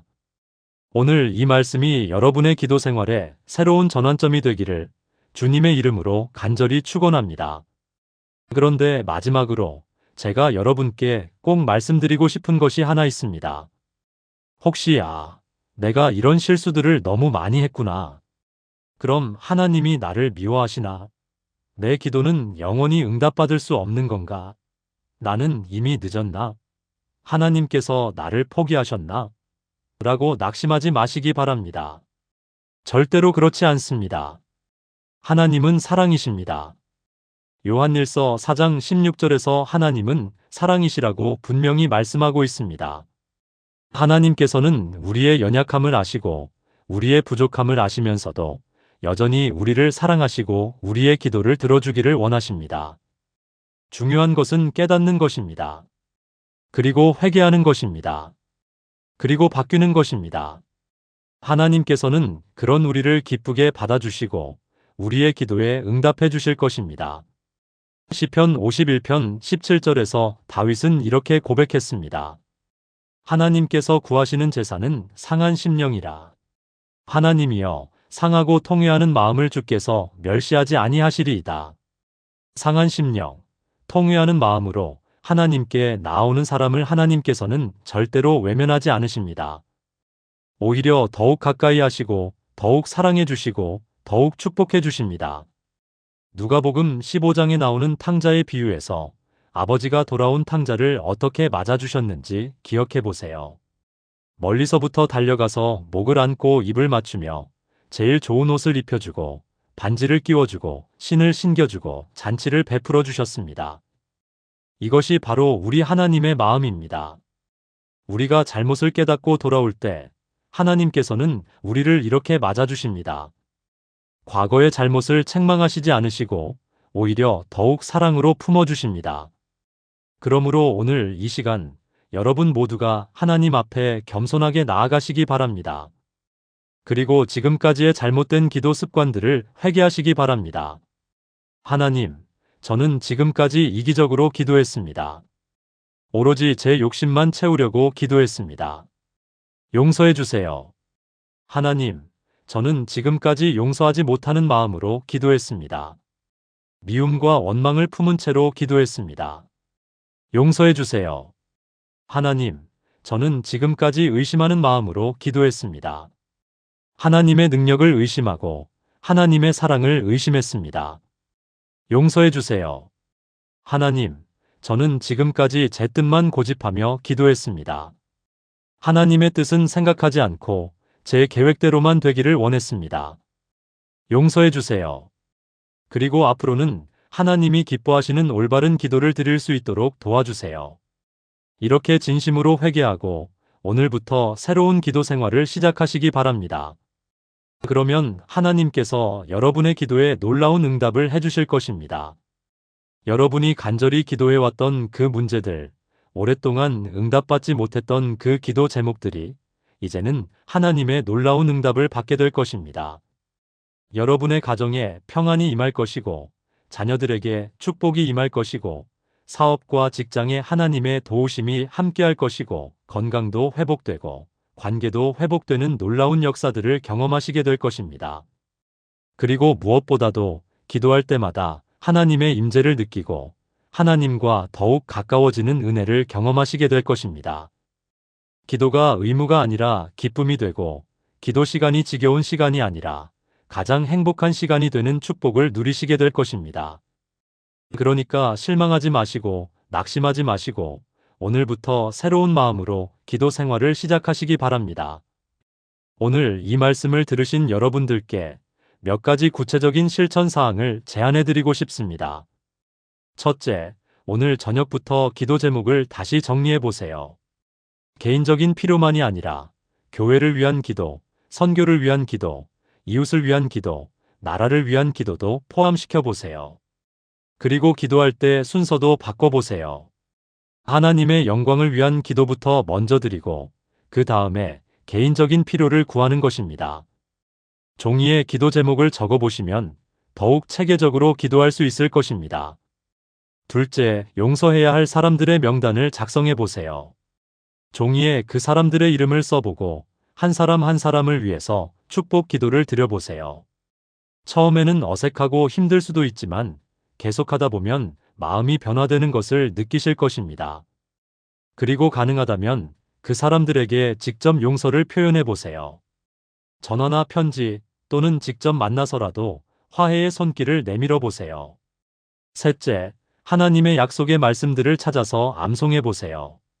마태복음 7장 7절, 요한복음 14장 13절, 요한일서 5장 14절과 15절, 마가복음 11장 24절, 마태복음 21장 22절 같은 기도에 관한 약속의 말씀들을 외우고 기도할 때마다 그 말씀들을 선포해 보세요. 작은 카드에 써서 항상 가지고 다니면서 틈틈이 묵상해 보세요. 넷째, 매일 기도하기 전에 먼저 하나님의 뜻이 무엇입니까? 라고 구해보세요. 그리고 성경 말씀을 읽고 성령님의 인도하심을 구한 다음에 기도해 보세요. 조용한 시간을 갖고 하나님의 음성에 귀를 기울여 보세요. 하나님께서는 여러 가지 방법으로 당신의 뜻을 보여주십니다. 다섯째, 기도 응답에 대한 간증들을 많이 들어보세요. 교회에서 나누어지는 간증들뿐만 아니라 책이나 인터넷을 통해서도 다른 사람들의 기도 응답 간증들을 찾아서 들어보세요. 그러면 여러분의 믿음이 더욱 강해질 것입니다. 믿음은 간증을 통해서 자라기 때문입니다. 여섯째, 기도 응답을 받으면 반드시 감사 기도를 드리세요. 그리고 다른 사람들에게도 간증해 보세요. 누가복음 17장에 나오는 10명의 나병 환자 중에서 한 명만 돌아와서 감사했던 것처럼 감사하는 사람에게 더 큰 축복이 임하는 것입니다. 감사는 더 큰 축복의 통로가 됩니다. 일곱째, 정기적으로 금식 기도도 해보세요. 금식 기도는 우리의 기도에 더 큰 능력을 가져다 줍니다. 일주일에 하루 또는 한 달에 하루라도 금식하면서 기도해 보세요. 금식을 통해서 육신의 욕구를 절제하고 영적인 갈망을 더욱 키울 수 있습니다. 여덟째, 다른 사람들과 함께 기도하는 시간도 가져보세요. 마태복음 18장 20절에서 두세 사람이 내 이름으로 모인 곳에는 나도 그들 중에 있느니라고 약속하셨습니다. 가족들과 함께 또는 교회 성도들과 함께 기도하면 더 큰 능력을 경험할 수 있습니다. 기도의 동역자들을 만들어 보세요. 아홉째, 기도 일기를 써보세요. 매일 어떤 기도를 드렸는지, 어떤 응답을 받았는지 기록해 보세요. 그러면 하나님께서 얼마나 많은 기도에 응답해 주시는지 알게 될 것이고, 감사가 넘치게 될 것입니다. 그리고 나중에 다시 읽어보면 하나님의 인도하심을 더욱 분명하게 느낄 수 있을 것입니다. 열째, 끝까지 포기하지 마세요. 누가복음 18장에 나오는 불의한 재판관의 비유처럼 끈질기게 기도하는 사람에게 하나님께서는 반드시 응답해 주십니다. 비록 당장 응답이 보이지 않아도 믿음으로 계속 기도하시기 바랍니다. 하나님의 때가 있고 하나님의 방법이 있습니다. 우리는 기도하고 기다리면 됩니다. 11째, 기도 제목들을 구체적으로 만들어 보세요. 막연하게 축복해 주세요라고 하지 마시고 이런 부분에서 이렇게 도와주세요라고 구체적으로 기도해 보세요. 하나님께서는 우리의 구체적인 필요를 아시고 구체적으로 응답해 주십니다. 12째, 기도할 때 성경 말씀을 함께 읽어보세요. 기도와 말씀은 함께 가야 합니다. 말씀을 통해서 하나님의 뜻을 알고 기도를 통해서 그 뜻을 구하는 것입니다. 말씀이 기도의 내용을 풍성하게 만들어줄 것입니다. 사랑하는 성도님들, 기도는 정말 놀라운 특권입니다. 이 세상에서 가장 높으신 하나님, 천지를 창조하신 전능하신 하나님께서 우리 같은 연약한 인간들의 기도를 들어주시겠다고 약속해 주셨습니다. 이보다 더 큰 특권이 어디 있겠습니까? 이보다 더 큰 영광이 어디 있겠습니까? 그런데 그 특권을 제대로 누리지 못하고 잘못된 방법으로 기도해서 응답받지 못한다면 얼마나 안타까운 일이겠습니까? 마치 보물이 가득한 창고의 열쇠를 가지고 있으면서도 그 열쇠 사용법을 몰라서 가난하게 사는 것과 같습니다.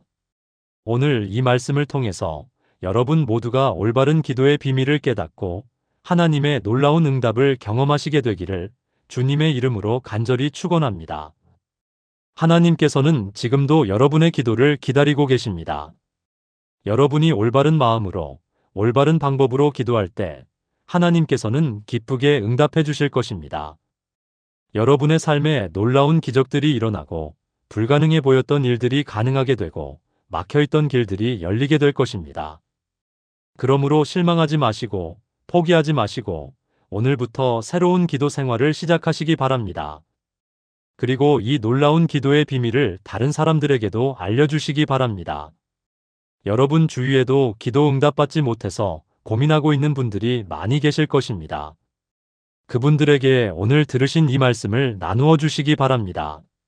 오늘 이 말씀이 단순히 듣고 끝나는 말씀이 아니라 여러분의 삶을 완전히 바꾸어 놓는 말씀이 되기를, 여러분의 기도 생활에 새로운 전환점이 되는 말씀이 되기를 주님의 이름으로 간절히 축원합니다. 그리고 혹시 이 말씀을 듣고 계시는 분 중에서 아직 예수님을 구주로 영접하지 않으신 분이 계시다면 오늘이 바로 구원받을 수 있는 기회입니다. 기도의 특권을 누리기 위해서는 먼저 하나님의 자녀가 되어야 합니다. 그리고 하나님의 자녀가 되는 길은 예수 그리스도를 구주로 영접하는 것입니다. 요한복음 1장 12절에서 영접하는 자, 곧 그 이름을 믿는 자들에게는 하나님의 자녀가 되는 권세를 주셨으니라고 약속하고 있습니다. 예수님께서 십자가에서 우리의 죄를 대신 지시고 죽으셨고 3일 만에 부활하셨습니다. 그 예수님을 믿고 영접하는 사람은 누구든지 하나님의 자녀가 될 수 있습니다. 지금 이 시간 마음을 열고 예수님을 영접하시기 바랍니다. 예수님, 저는 죄인입니다. 저를 구원해 주세요. 저의 구주가 되어 주세요. 저의 주인이 되어 주세요. 저의 생명이 되어 주세요. 이렇게 간단히 기도하시면 여러분도 하나님의 자녀가 되고 오늘 말씀드린 기도의 특권을 누리실 수 있습니다. 이제 마지막으로 여러분 모두에게 하나님의 축복을 빌어드리면서 말씀을 마치고자 합니다.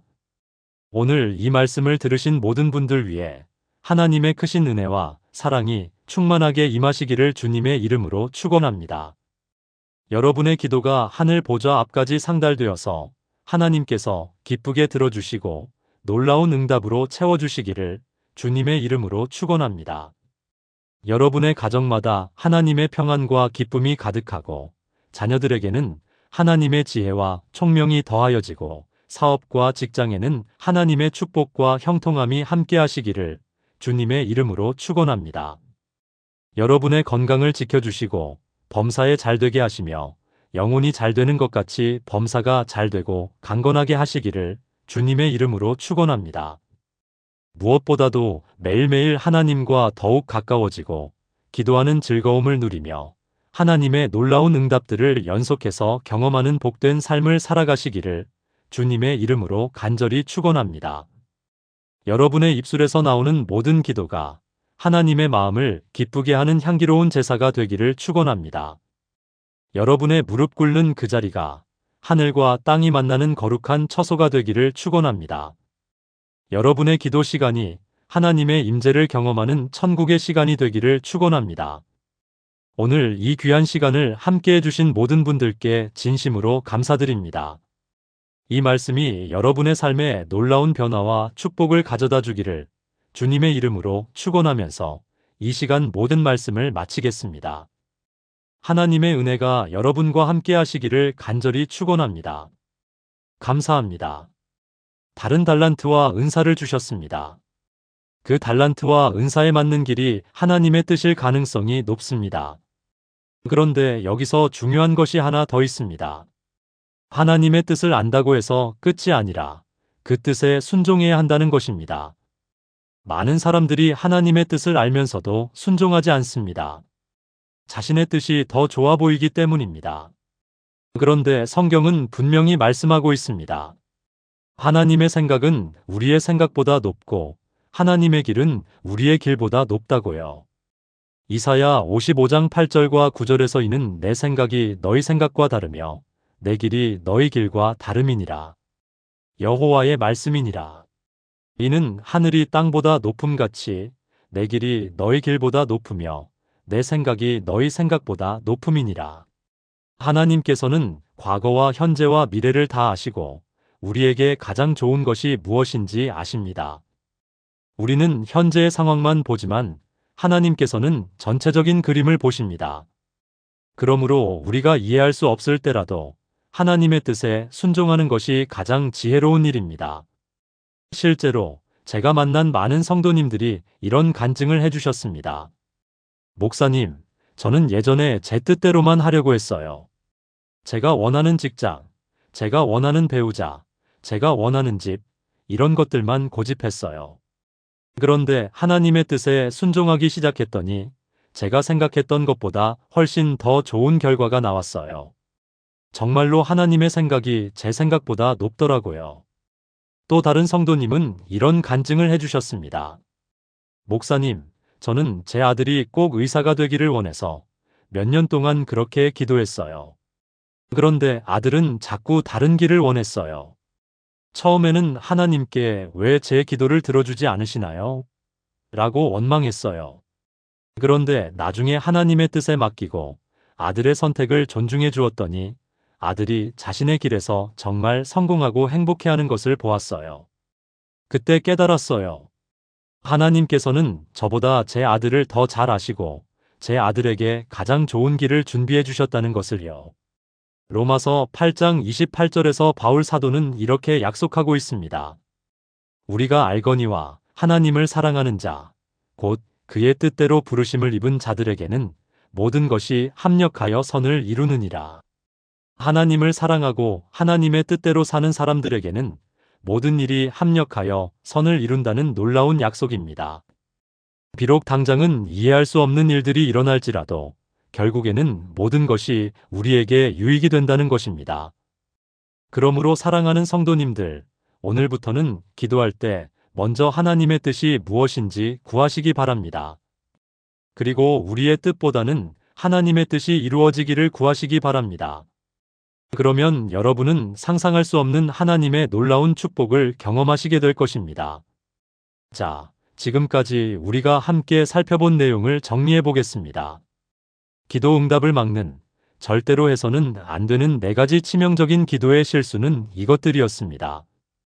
첫째, 이기적인 동기로 기도하는 것입니다. 오로지 자신만을 위한 기도, 자신의 욕심을 채우기 위한 기도는 하나님께서 들어주시지 않습니다. 먼저 하나님의 나라와 그의 의를 구하고 다른 사람들의 유익을 구하며 하나님의 영광을 위한 기도를 드려야 합니다. 둘째, 용서하지 않는 마음으로 기도하는 것입니다. 다른 사람에 대한 미움과 원망, 그리고 자신에 대한 정죄와 자책을 품은 채로는 아무리 기도해도 하나님께 상달되지 않습니다. 먼저 용서하고 마음을 깨끗이 한 다음에 기도해야 합니다. 셋째, 의심하는 마음으로 기도하는 것입니다. 정말 하나님이 들어주실까? 정말 응답해 주실까? 라고 의심하면서 기도하는 사람은 무엇이든지 하나님께 받기를 생각하지 말라고 성경이 경고하고 있습니다. 하나님의 약속을 믿고 확신을 가지고 기도해야 합니다. 넷째, 하나님의 뜻을 무시하고 자기 뜻만 고집하는 기도입니다. 우리의 뜻이 아니라 하나님의 뜻이 이루어지기를 구해야 합니다. 그것이 우리에게 가장 유익한 길이기 때문입니다. 사랑하는 성도님들, 혹시 지금까지 이런 실수들을 하면서 기도하셨다면 오늘부터라도 바꿔보시기 바랍니다.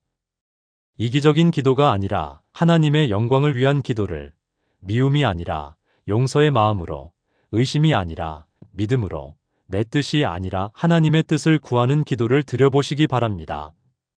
그러면 분명히 여러분은 놀라운 변화를 경험하실 것입니다. 기도할 때 마음이 뜨거워지고 하나님의 임재를 느끼게 되고 기도 응답들을 연속해서 경험하시게 될 것입니다.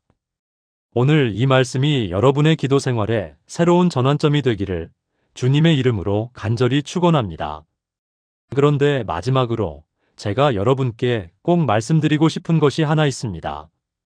혹시 내가 이런 실수들을 너무 많이 했구나. 그럼 하나님이 나를 미워하시나? 내 기도는 영원히 응답받을 수 없는 건가? 라고 낙심하지 마시기 바랍니다. 하나님은 사랑이십니다.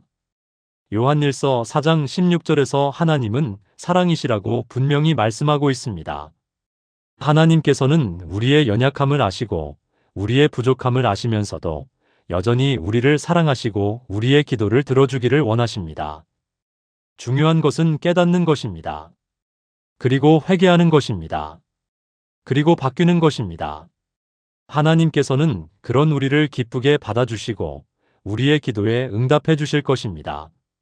시편 51편 17절에서 다윗은 이렇게 고백했습니다. 하나님께서 구하시는 제사는 상한 심령이라.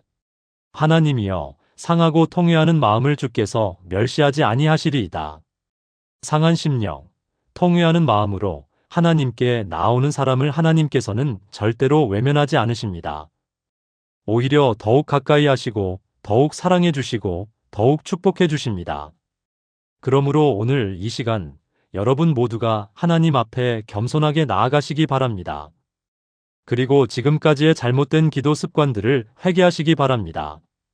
하나님, 저는 지금까지 이기적으로 기도했습니다. 용서하지 못하는 마음으로 기도했습니다. 의심하는 마음으로 기도했습니다. 제 뜻만 고집하며 기도했습니다. 용서해 주세요. 그리고 앞으로는 하나님이 기뻐하시는 올바른 기도를 드릴 수 있도록 도와주세요. 이렇게 진심으로 회개하고 오늘부터 새로운 기도 생활을 시작하시기 바랍니다. 그러면 하나님께서 여러분의 기도에 놀라운 응답을 해주실 것입니다. 여러분이 간절히 기도해왔던 그 문제들, 오랫동안 응답받지 못했던 그 기도 제목들이 이제는 하나님의 놀라운 응답을 받게 될 것입니다. 여러분의 가정에 평안이 임할 것이고 자녀들에게 축복이 임할 것이고 사업과 직장에 하나님의 도우심이 함께할 것이고 건강도 회복되고 관계도 회복되는 놀라운 역사들을 경험하시게 될 것입니다. 그리고 무엇보다도 기도할 때마다 하나님의 임재를 느끼고 하나님과 더욱 가까워지는 은혜를 경험하시게 될 것입니다. 기도가 의무가 아니라 기쁨이 되고 기도 시간이 지겨운 시간이 아니라 가장 행복한 시간이 되는 축복을 누리시게 될 것입니다. 그러니까 실망하지 마시고 낙심하지 마시고 오늘부터 새로운 마음으로 기도 생활을 시작하시기 바랍니다. 오늘 이 말씀을 들으신 여러분들께 몇 가지 실천 사항을 제안해 드리고 싶습니다. 첫째, 오늘 저녁부터 기도 제목을 다시 정리해 보세요. 개인적인 필요만이 아니라 교회를 위한 기도, 선교를 위한 기도, 이웃을 위한 기도, 나라를 위한 기도도 포함시켜 보세요. 그리고 기도할 때 순서도 바꿔보세요. 하나님의 영광을 위한 기도부터 먼저 드리고 그 다음에 개인적인 필요를 구하는 것입니다. 둘째, 용서해야 할 사람들의 명단을 작성해 보세요. 종이에 그 사람들의 이름을 써보고 한 사람 한 사람을 위해서 축복 기도를 드려보세요. 처음에는 어색하고 힘들 수도 있지만 계속하다 보면 마음이 변화되는 것을 느끼실 것입니다. 셋째, 하나님의 약속의 말씀들을 찾아서 암송해 보세요. 마태복음 7장 7절, 요한복음 14장 13절, 요한일서 5장 14절과 15절 같은 기도에 관한 약속의 말씀들을 외우고 기도할 때마다 그 말씀들을 선포해 보세요.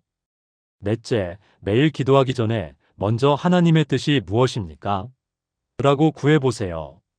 그리고 성경 말씀을 읽고 성령님의 인도하심을 구한 다음에 기도해 보세요. 다섯째, 기도 응답에 대한 간증들을 많이 들어보세요. 교회에서 나누어지는 간증들 뿐만 아니라 책이나 인터넷을 통해서도 다른 사람들의 기도 응답 간증들을 찾아서 들어보세요. 그러면 여러분의 믿음이 더욱 강해질 것입니다. 여섯째, 기도 응답을 받으면 반드시 감사 기도를 드리세요. 그리고 다른 사람들에게도 간증해 보세요. 누가복음 17장에 나오는 10명의 나병 환자 중에서 한 명만 돌아와서 감사했던 것처럼 감사하는 사람에게 더 큰 축복이 임하는 것입니다. 일곱째, 정기적으로 금식 기도도 해보세요. 금식 기도는 우리의 기도에 더 큰 능력을 가져다 줍니다. 일주일에 하루 또는 한 달에 하루라도 금식하면서 기도해 보세요. 여덟째, 다른 사람들과 함께 기도하는 시간도 가져보세요. 마태복음 18장 20절에서 두세 사람이 내 이름으로 모인 곳에는 나도 그들 중에 있느니라고 약속하셨습니다.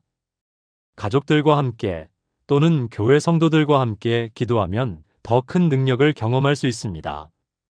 아홉째, 기도 일기를 써보세요. 매일 어떤 기도를 드렸는지, 어떤 응답을 받았는지 기록해 보세요. 그러면 하나님께서 얼마나 많은 기도에 응답해 주시는지 알게 될 것이고, 감사가 넘치게 될 것입니다. 열째, 끝까지 포기하지 마세요. 누가복음 18장에 나오는 불의한 재판관의 비유처럼 끈질기게 기도하는 사람에게 하나님께서는 반드시 응답해 주십니다. 비록 당장 응답이 보이지 않아도 믿음으로 계속 기도하시기 바랍니다. 사랑하는 성도님들, 기도는 정말 놀라운 특권입니다. 이 세상에서 가장 높으신 하나님, 천지를 창조하신 전능하신 하나님께서 우리 같은 연약한 인간들의 기도를 들어주시겠다고 약속해 주셨습니다. 이보다 더 큰 특권이 어디 있겠습니까? 그런데 그 특권을 제대로 누리지 못하고 잘못된 방법으로 기도해서 응답받지 못한다면 얼마나 안타까운 일이겠습니까? 오늘 이 말씀을 통해서 여러분 모두가 올바른 기도의 비밀을 깨닫고 하나님의 놀라운 응답을 경험하시게 되기를 주님의 이름으로 간절히 축원합니다. 하나님께서는 지금도 여러분의 기도를 기다리고 계십니다. 여러분이 올바른 마음으로 올바른 방법으로 기도할 때 하나님께서는 기쁘게 응답해 주실 것입니다. 여러분의 삶에 놀라운 기적들이 일어나고 불가능해 보였던 일들이 가능하게 되고 막혀있던 길들이 열리게 될 것입니다. 그러므로 실망하지 마시고 포기하지 마시고 오늘부터 새로운 기도 생활을 시작하시기 바랍니다. 그리고 이 놀라운 기도의 비밀을 다른 사람들에게도 알려주시기 바랍니다. 여러분 주위에도 기도 응답받지 못해서 고민하고 있는 분들이 많이 계실 것입니다. 그분들에게 오늘 들으신 이 말씀을 나누어 주시기 바랍니다. 오늘 이 말씀이 단순히 듣고 끝나는 말씀이 아니라 여러분의 삶을 완전히 바꾸어 놓는 말씀이 되기를, 여러분의 기도 생활에 새로운 전환점이 되는 말씀이 되기를 주님의 이름으로 간절히 축원합니다. 그리고 혹시 이 말씀을 듣고 계시는 분 중에서 아직 예수님을 구주로 영접하지 않으신 분이 계시다면 오늘이 바로 구원받을 수 있는 기회입니다. 기도의 특권을 누리기 위해서는 먼저 하나님의 자녀가 되어야 합니다. 그리고 하나님의 자녀가 되는 길은 예수 그리스도를 구주로 영접하는 것입니다. 요한복음 1장 12절에서 영접하는 자, 곧 그 이름을 믿는 자들에게는 하나님의 자녀가 되는 권세를 주셨으니라고 약속하고 있습니다. 예수님께서 십자가에서 우리의 죄를 대신 지시고 죽으셨고 3일 만에 부활하셨습니다. 그 예수님을 믿고 영접하는 사람은 누구든지 하나님의 자녀가 될 수 있습니다. 지금 이 시간 마음을 열고 예수님을 영접하시기 바랍니다. 예수님, 저는 죄인입니다. 저를 구원해 주세요. 저의 구주가 되어 주세요. 저의 주인이 되어 주세요. 이렇게 간단히 기도하시면 여러분도 하나님의 자녀가 되고 오늘 말씀드린 기도의 특권을 누리실 수 있습니다.